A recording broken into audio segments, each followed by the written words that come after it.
শুরুতেই নজর রাখতে হচ্ছে মহেশতলার দিকে। মহেশতলায় নার্সের রহস্য মৃত্যু। বাড়ির কিছুটা দূরেই দেহ উদ্ধার করা হয়েছে। ঘটনার কিছুক্ষণ আগেই সন্দেহজনক ফোন আসে। ফোন করে কেউ তাকে বাড়ির বাইরে ডাকে, এমনটাই সন্দেহ স্বামীর। এক যুবককে আটক মহেশতলা থানার এবং আটক যুবকের বাড়ির সামনেই দেহ উদ্ধার করা হয়েছে। আমাদের সঙ্গে সরাসরি রয়েছেন প্রতিনিধি সমীর। সমীরের সঙ্গে কথা বলবো।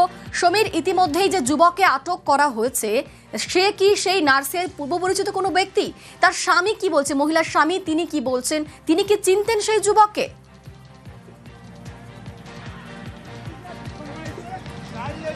দেখো নদীতে, এই দক্ষিণ 24 পরগনার মহেশতলা পৌরসভার 29 নম্বর ওয়ার্ডের মোল্লাপাড়ার ঘটনা।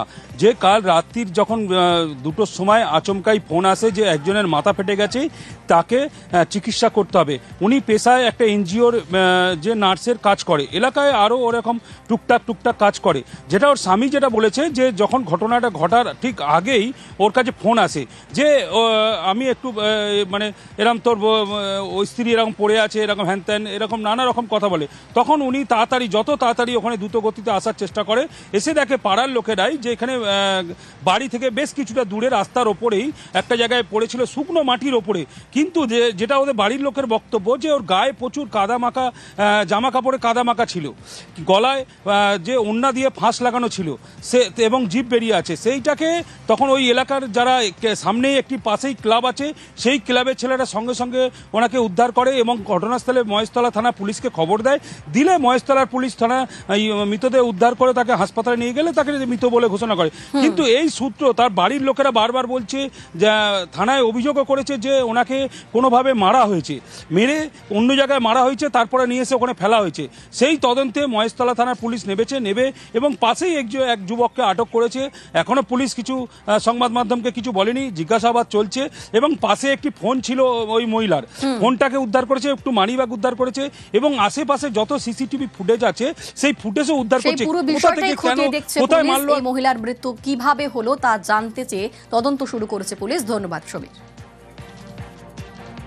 মেয়েটা চিত হয়ে শুয়ে আছে, একটা পা বাঁকা আছে আর একটা পা সোজা হয়ে রাস্তার উপরে আছে, আর একটু জল কাদা মেখে আছে। গায়ে পোশাক ছিল? হ্যাঁ, গায়ে পোশাক ছিল, কিছুটা এলোমেলো ছিল, পায়ের কাপড় কিছু এলোমেলো ছিল এবং কাদা, কিছু জল কাদা বডির মধ্যে ছিল।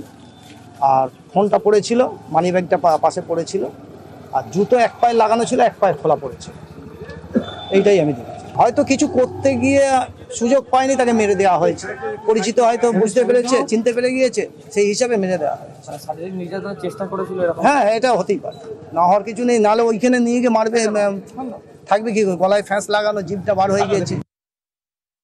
বউ রাত হয়ে যাচ্ছে বলে 2টোর সময় ফোন করে, 2টো করতে বলে হ্যাঁ তুমি ঝামেলা করছো? আমি বলি না তো, 2:34 নাগাদ। তারপর আর ফোন করেনি। কিছুক্ষণ পরে আমার বাটা মোড়ে খবর গেছে, বলে লাইলা তোর বউ কে মেরে দিয়েছে। দেখি না চিত হয়ে পড়ে আছে রাস্তার মধ্যে, ওই গলির ভিতরে, আর ওই অন্যটা গলায় পড়ে বাঁধা, জিভ বেরিয়ে। হ্যাঁ, আমার মনে হচ্ছে কেউ মেরেছে। নাম্বারগুলো চেক করতে হবে, লাস্ট দিনে কে মেরেছে।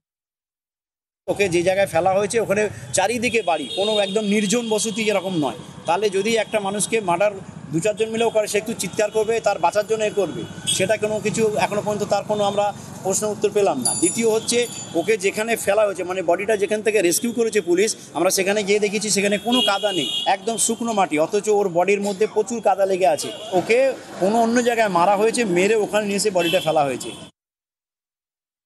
যদি বাইরের লোক মার্ডার করবে, সে কি হাত গোনে বসে আছে যে রাত 2টোর সময় ও বার হবে, ওকে মার্ডার করব?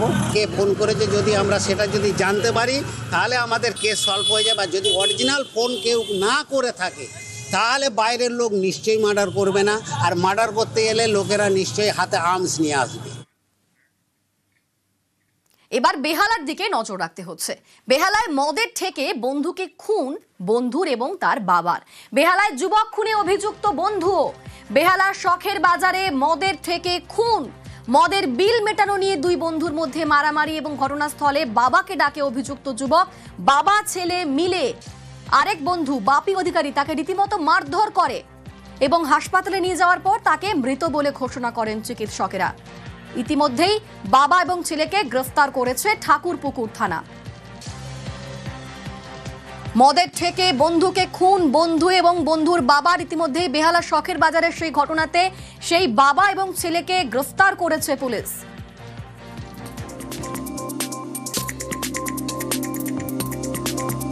মদের বিল মেটানো নিয়ে দুই বন্ধুর মধ্যে মারামারি বেঁধে যায়।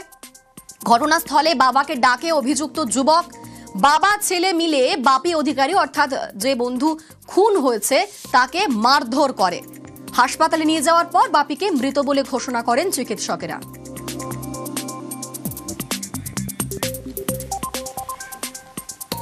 ইতিমধ্যেই বাবা এবং ছেলেকে গ্রেফতার করেছে ঠাকুরপুকুর থানা। আমাদের সঙ্গে সরাসরি এই মুহূর্তে রয়েছেন আমাদের প্রতিনিধি রৌনক। রৌনকের সঙ্গে কথা বলবো। রৌনক, ইতিমধ্যেই বাবা আর ছেলেকে তো গ্রেফতার করা হয়েছে, তাদের প্রাথমিক জেরা করে পুলিশ কি বলছে, সেই সময় কি ঘটেছিল যার জন্য এরকম একটা কাণ্ড ঘটিয়ে ফেললো তারা?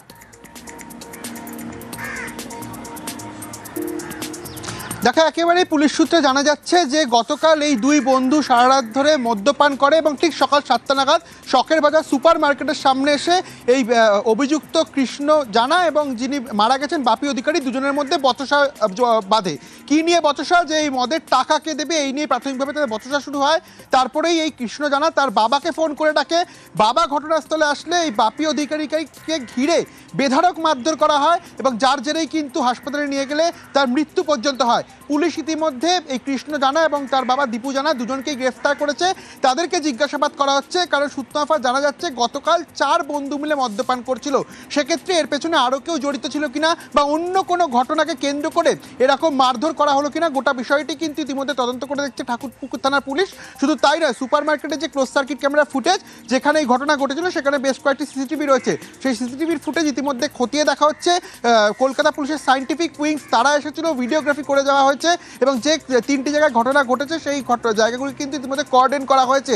অর্থাৎ কিভাবে এই ঘটনা ঘটলো, পরিকল্পিতভাবেই কি তাকে খুন করার তাদের কোনো পরিকল্পনা ছিল, এই বিষয়টিও কিন্তু পুলিশ উড়িয়ে দিচ্ছে না। সেই রৌনক, তুমি বললে যে 4 বন্ধু গতকাল রাতে সেদিন রাতে ছিল সেখানে, তাহলে বাকি যারা বন্ধু তাদের কি খোঁজ চালাচ্ছে পুলিশ? তাদেরকে জিজ্ঞাসাবাদ করা হতে পারে, এমনটা কোনো খবর পাচ্ছ?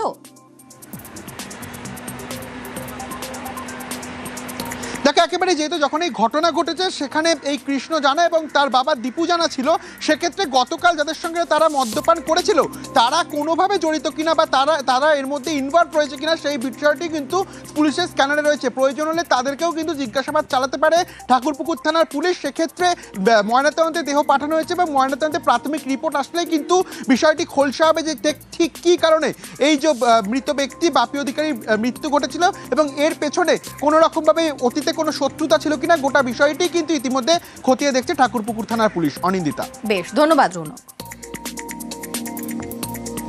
সকালবেলা আমি সবে দোকানে এসেছি, তখন 7:10 থেকে 15 হবে, রাস্তায় চেঁচামেচি হচ্ছে, শুনলাম ওরা সব মারামারি হচ্ছিল, ছাড়িয়ে দিয়েছে।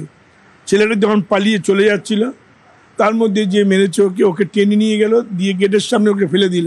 মানে 5 মিনিটও লাগেনি, মুখে আর মাথায় বুট জুতো দাম মারতে শুরু করলো। ছেলেটি আর কোনো সেন্স নেই, চোখ দিয়ে নাক দিয়ে রক্ত বেরোতে শুরু করলো। রাস্তা থেকে লোক উঠে যখন এলো তখন তো সেন্স নেই, তখনই ও থানায় খবর দেওয়া হলো। এসে ঠাকুরপুর থানা থেকে ওকে নিয়ে যাওয়া হলো। আর ওই দুজন কোথায় ছিল? পালিয়ে গেছিল? না, ওই সামনেই ছিল। পুলিশ তো সঙ্গে ধরে নিয়ে ওরা পালাতে হয়নি। কতজন ছিল মোট ওখানে? মারছিল ওকে দুজনই, ওর বাবা এবং ওর ছেলে। রাস্তায় মারছিল, কিন্তু এইখানে যখন মেরেছে ওর বাবা ওই ছেলেই মেরেছিল।